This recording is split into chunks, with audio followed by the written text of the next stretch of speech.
c'est beaucoup trop. Un mort déjà délibérément provoqué, c'est trop. 6 millions, c'est beaucoup trop. 94, c'était inacceptable. Ce qui s'est passé ensuite en République démocratique du Congo l'est tout autant. Il faut un débat à la fois scientifique, politique, intellectuel, apaisé, lucide et sans idée arrêtée, sans a priori, pour qu'on puisse en savoir un peu plus et pour qu'on puisse ensemble écrire cette histoire qui est très contemporaine, qui est très proche. Il reste qu'il y a beaucoup de déplacés, il reste que certains villages isolés sont encore à la merci des rebelles, des anciens militaires rwandais, les fameux Interamwe, qui continuent à commettre violences, viols, pillages et assassinats, mais également représailles sur les populations civiles. Ça reste une grosse préoccupation. Alors, est-ce que la mission des Nations Unies au Congo a été positive? Est-ce que les résultats sont à la hauteur? J'en sais rien. Il faut déjà voir ce qui avait été confié à ces contingents comme mission. Est-ce que c'était la mission de s'interposer entre différentes forces? Est-ce que c'était la mission de renforcer l'armée congolaise? Ça n'était pas le cas. C'est à partir de l'ordre des missions qu'il faut, à l'aune de l'ordre des missions, qu'il faut analyser. C'est un certain nombre de choses qui ont fait que cette guerre a duré trop longtemps. Je pense que les explications, il faut les chercher dans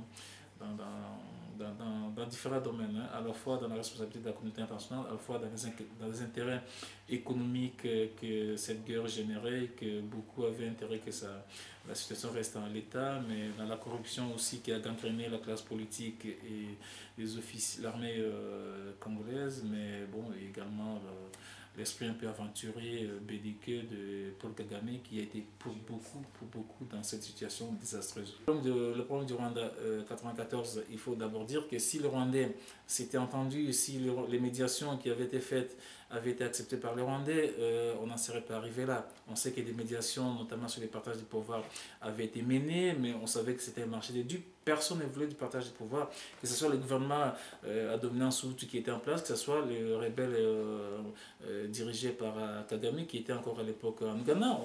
On voit bien que personne ne voulait de ces négociations, des conclusions de ces négociations, et que tout le monde, dans une certaine mesure, avait pensé que la solution ne pouvait être que militaire. Je crois que Kagame avait pris les partis de regarder plutôt les choses comme cela, et peut-être aussi à Biarimana du côté gouvernemental.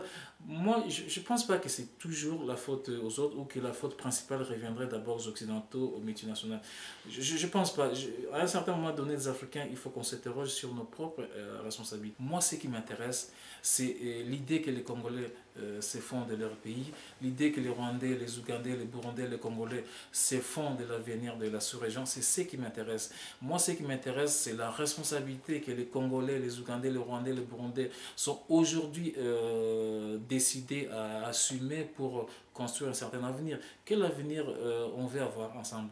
Un avenir qui serait décidé par une déclaration intempestive comme ça, ou par des intérêts géopolitiques ou géostratégiques de l'Occident, ou un avenir qu'on déciderait de construire ensemble. Moi, c'est ça qui m'intéresse. C'est les interpellations des consciences dans la sous-région qui m'intéressent. C'est la détermination. Je crois que c'est une histoire qui est en cours des rédactions. Et c'est là tout l'intérêt de cette conférence. Et quand on voit également l'identité des intervenants et les travaux qu'ils ont pu réaliser, je pense que cela tombe bien. Parce qu'il y a aujourd'hui une vérité plus ou moins établie qui n'est pas discutée, qui n'est pas contestée.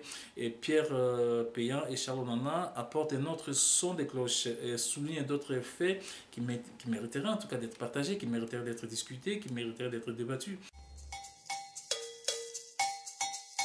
C'est bien que les Africains se saisissent de l'organisation de ce genre de débats. C'est bien qu'il y ait des gens qui ont un point de vue différent, un regard différent, puissent être écoutés, puissent confronter leur point de vue à une opinion nantaise dont pour la plupart, les gens vont plutôt découvrir ou apprendre un peu plus sur l'histoire de la région, l'histoire récente de la région des Grands Lacs. Mais en même temps, dans la salle, on se doute bien qu'il y a des gens qui sont très au fait des choses et qui vont leur apporter la contradiction. Et je crois que de cette confrontation, on ne devra pas tirer des conclusions. On devra se dire qu'il y a encore du chemin à faire, il y a des vérités à aller chercher, il y a des vérités à établir ou à rétablir. Et en cela, je pense que les organisateurs de cette conférence ont une démarche positive et constructive, à condition que la conférence ne tourne pas à une diabolisation d'une partie. Je ne pense pas qu'en France, les gens se sont réunis pour dire voilà, il faut qu'on boycotte Pierre Péan, il faut qu'on boycotte Charles Nana, parce qu'ils avancent des choses qui ne sont pas généralement admises. Je n'ai pas cette conviction, mais bon, d'ici là, ça et là, il peut y avoir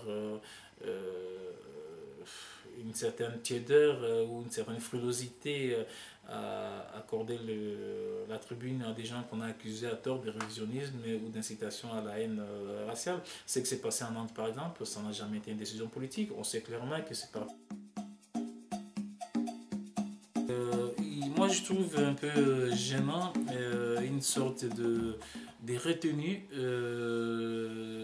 politique et intellectuelle qu'il y a aujourd'hui, à dire clairement, à affirmer fort qu'il y a peut-être un génocide qui a été commis en République démocratique du Congo.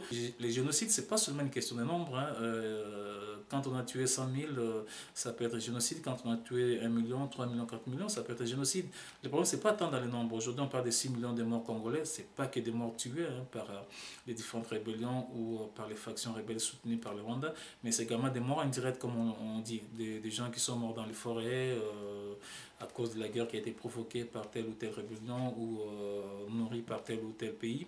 Et l'on parle de l'élimination systématique, en tout cas, des militaires interamoués, des hommes Hutus, mais également des jeunes garçons Hutus, et même des bébés apparemment de sexe masculin, en disant que si on ne les tue pas, ils vengeraient leurs grands frères, leurs parents. Il y a peut-être là un génocide, mais il faut qu'on aborde la question sereinement, avec objectivité, au-delà de la passion, sans idée arrêtée, mais sans non plus se dire le fait de reconnaître qu'il y a un deuxième génocide tendrait à minimiser le génocide de 1994. Mais il est important que ce qui s'est passé en République démocratique du Congo soit clairement analysé et qu'on puisse tirer les conclusions qui s'imposent. Et est-ce qu'on n'est pas là en présence d'un génocide? Moi, je suis ouvert à la discussion. Je voudrais m'adresser à la seule race qui vaille la peine d'être existée, c'est la race des gens qui souhaitent la paix, qui sont pour la paix, qui se battent pour la paix, qui ne s'arrêtent pas à l'apparence ou au taux de mélanine ou à la pigmentation de la peau ou à une certaine philosophie, un certain regard, une certaine conception de la vie ou des choses. Moi, je m'adresse à tous ceux qui sont épris de la paix et à tous ceux qui se pensent que tout être humain, où qu'il soit, mérite de vivre dans un milieu sûr, d'aspirer à une vie simple qui consisterait à se former, à envoyer ses enfants à se former, à se soigner, à vivre librement, à aller ça et là, à rencontrer d'autres cultures, à se confronter à d'autres réalités sans sans que le sang coule, sans qu'il y ait... Je souhaite que ce genre de conférences puissent se multiplier, pas pour...